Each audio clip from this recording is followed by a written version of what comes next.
Next we have her tears were a river flowing down her cheeks. Now river is a big thing, and there is a direct comparison of tears with the big flowing river. Definitely river cannot be flown through down the cheeks. So here we are making a comparison of tears with the river, that her tears were just like river that were flowing down her cheeks. If I'm putting like here in the mid of a sentence, then it means that I'm making an indirect comparison. Then in that case it would become a simile. But here in this example, this sentence is basically is written by using metaphor. Similarly, if I make a sentence, she is the Einstein of her class. So I'm making a direct comparison of her intelligence with that of Einstein. But if I say she is as intelligent as Einstein, then in that case I'll be using simile by putting as or by putting like. So this is the difference in between a simile and a metaphor. In metaphor, we directly make a comparison without any as or like, and in simile, we make an indirect comparison by using as or like. Some of the time we can also use then. Alliteration is another figure of speech which is used by the poet in this poem Alliteration. What is alliteration? It happens when words that start with the same sound or not just the same letter are used repeatedly in a phrase or sentence. It is a repetition of initial consonant sound in a sentence. When in a sentence the initial sounds are same, that is called alliteration. For example, come and clean the chaos in your closet. Here the C sound is repeatedly coming.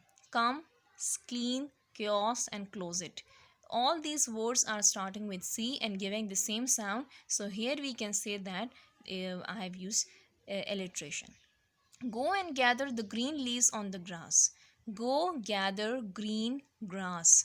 All these words are having the same sound and they are in one sentence. So this would be called alliteration. Peter Pan's poetry. Peter P Pan's poetry. All these words are starting with P and these are the consecutive words. So this is the best example of alliteration. So when in a sentence the initial consonant sounds are same, so that particular sentence we would say that alliteration is used.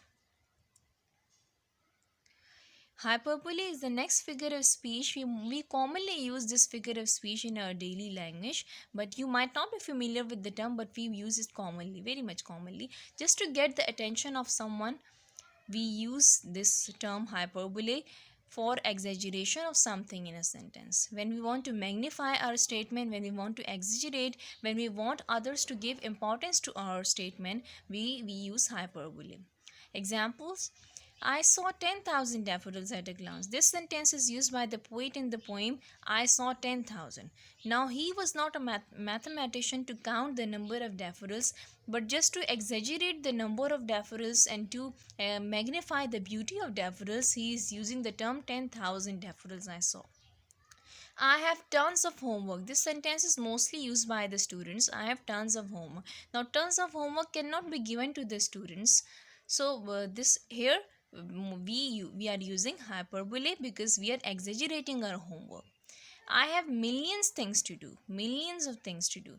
We never ever have any millions of stuff to be done, but here we are exaggerating by saying that I have millions of stuff or I have millions of things to do.